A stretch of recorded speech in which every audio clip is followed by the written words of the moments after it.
Hi, everybody. Welcome to CN Live here on NRATV. Coley Noir is out for the week. He'll be back on Monday. I've had the honor and privilege of being his guest host. I'm Bill Whittle from BillWhittle.com, talking to you from the deep, dark depths of Los Angeles, California.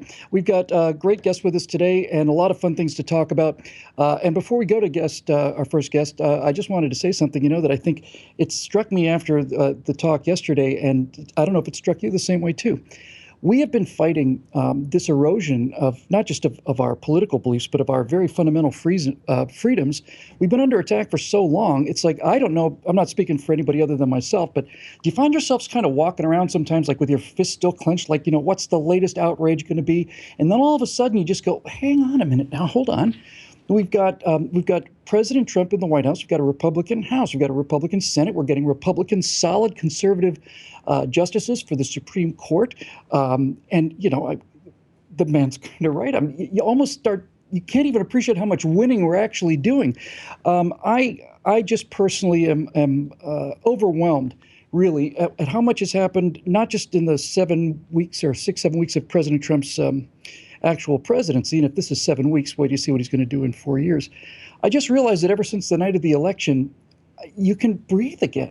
We're getting good news, and we're getting good news everywhere, and it's a little hard to adapt to be perfectly honest with you, after some of the nightmares we've been through. And one of the biggest allies that the Friends of Freedom have had over the last 8 years is NRATV's longtime friend, Kurt Schlichter from Townhall.com. He's joining us again today. I think, Kurt, good to see you. It's been a while since we've seen you on NRATV, isn't it?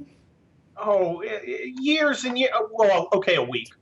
Been about 7 or 8 minutes, I think.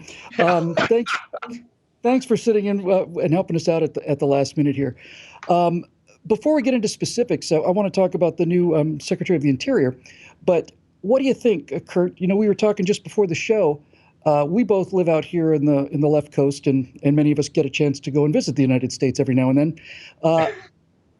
It's almost unbelievable, isn't it, Kurt? It's literally, for me, I'm not kidding. I genuinely sometimes just have to stop and look around and go, my God, the clouds have parted and the sun's coming out. Now, we got a lot of work to do, and we've got one opportunity to do it in. But do you get that same sense even out here in California? I do. Bill, sometimes I wake up and the birds are singing and the sun's out, and I realize Hillary Clinton isn't our president, and maybe we can put off the kind of societal upheaval that she seemed intent on inspiring. We have a president, right? Our president right now seems to be like a conservative poster boy. This Tiger Beat Dream Day for conservatives. Yeah. We've got a Secretary of Defense named Mad Dog.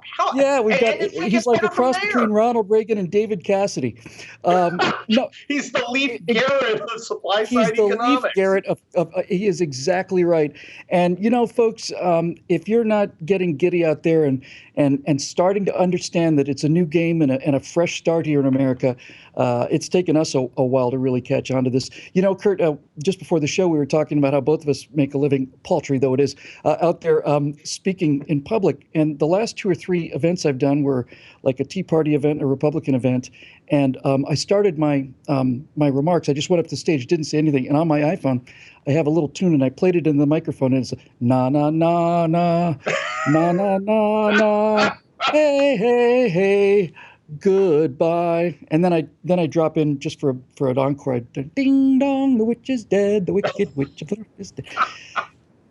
Let's have some fun, pal. We've been sitting in the bunkers, taking pot shots over our shoulder as we try to lead a kind of a rearguard action out of the last 8 years. Let's have some fun. Why don't we start with the Interior Secretary, Brian Zinke, yet another almost unbelievable collection to what I actually genuinely think may be the best cabinet in American history. What do you think about Zinke in terms of gun rights, and especially in terms of hunting rights here in America? I mean, he rode a horse to the Interior Department this morning. How cool is that? I didn't know that. Did he really? Yeah. Oh, that's absolutely awesome. He's got like a couple of D.C. Capitol policemen with him, but he's riding a horse. He's got Stetson on. Did he get to lasso? Awesome. Was he able to lasso? It's like saying, "Hey, America is coming to visit its capital."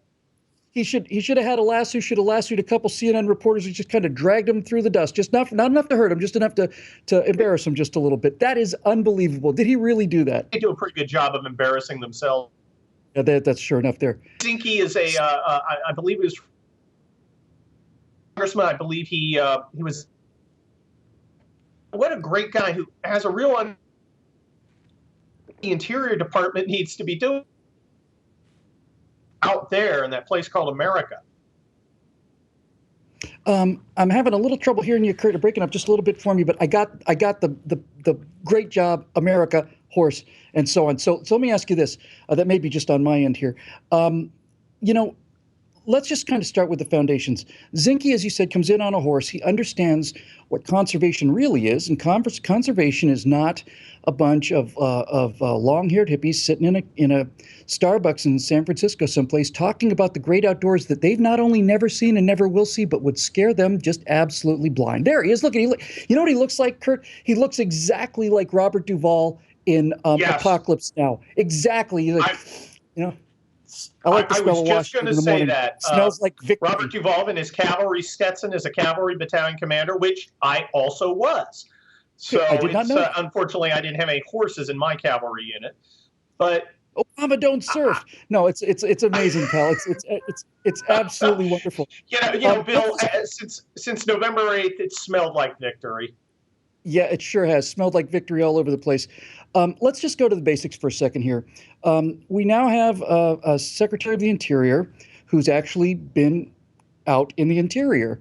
There's a bunch of these, especially millennials today, Kurt, a lot of these kids, I don't think they've ever been outdoors. I don't mean ever.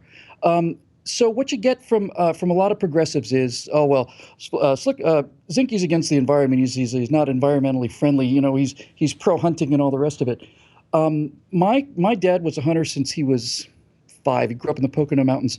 He died in 2002. His property was right up against Valley Forge, and he said, in my 77 years, I have never seen so many deer in the United States of America. It's unbelievable how many deer there are.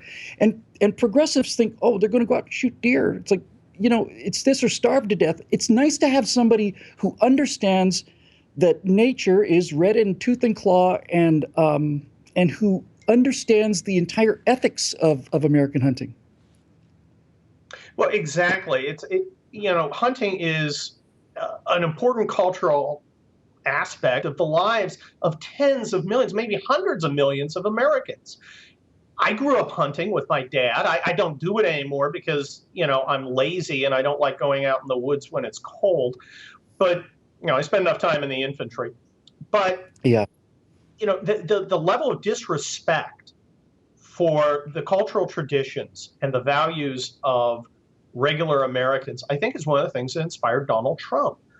And the attitude towards hunting is just one more aspect of that. You don't have to like everything other people do, but you don't need to nag them about it, and you certainly don't need to improve them. Because when you do, they get mad. And then they elect Donald Trump. Mm-hmm. Don't you think, though, that so much of the opposition to hunting is from people who simply have never been outdoors? I'll just give you a quick example. Let's say there's a video shows up and it's a video of just a guy with a 30-06 and he drops a bucket at 2,000 yards, makes a nice shot, and progressives go, he killed the poor deer and the deer just died. None of them have ever been outdoors long enough to understand that there is no natural. You don't die of old age in the wild, Kurt. Deer's going to die of something. The deer do not normally go to a retirement home and they're fed clover and then slowly, drift off to sleep surrounded by loved ones. In the wild, you either die a fast death or a slow death. Sometimes you're eaten alive, and nothing dies of old age out there. And of course, they never get to see that aspect of it. If they could see a deer being eaten alive by a cougar, let's say, they might have a different opinion about this whole hunting thing. So once again, it's just a complete lack of any basic information in terms of what they're talking about. These are the same people who, while they're pining away for some sort of venison hospice, they're eating Wagyu beef. As if animals self-slaughter. Look, nature's a bloody, ugly thing. It is. And if you have to talk about somebody who understands that and someone who ameliorates the misery that goes along with nature, look to the hunters, America's greatest conservationist. I don't even want to think what my dad would have done if I had, say, wounded an animal and not gone and finished it, or if I had caused unnecessary pain. Of course, that never occurred to me. I mean, not till I went to law school. But I mean, that's not hunting culture. I mean, every once in a while you hear about some idiot who goes out and, causes unnecessary pain. But idiots are idiots. They're the exception. And they're rare. They're rare. I wouldn't give 100 of these so-called Silicon Valley environmentalists, these Chardonnay sipping weirdos from San Francisco with their fetish for bait fish over farmers, to one Montana elk hunter.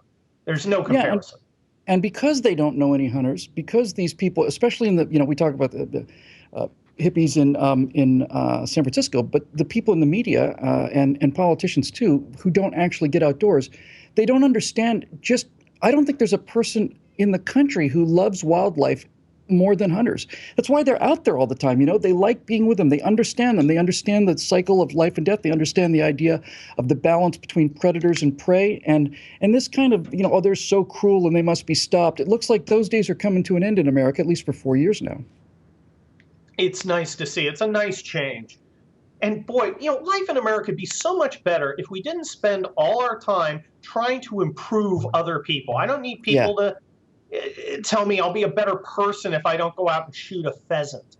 On the other hand, I don't feel compelled to go to West Hollywood and tell somebody, he shouldn't be a performance artist when he's not being a barista. I don't see it as my business. And I wish people would give me the same respect. Here's my thing, Bill. Let's have the same respect for other subcultures in America that we have for cultures overseas. For instance, you wouldn't go and, tell a bunch of Hindus, hey, your religion makes no sense to me. Let me give you a list of why I think it's bad. Here's a list. Yeah, and here's a hamburger. And you don't tell Muslims, here, have a BLT because I think it's good and delicious. It would never occur to do that. But hold on to that thought, okay? Because when I come back, I want to go to this entire topic about which side tells the other side what to do and the other one doesn't. We got to go to a break for a moment. We'll be back with our friend, the hilarious and brilliant Kurt Schlichter from Townhall. This is CN Live on NRATV. I'm Bill Whittle, and we'll be back in just a moment.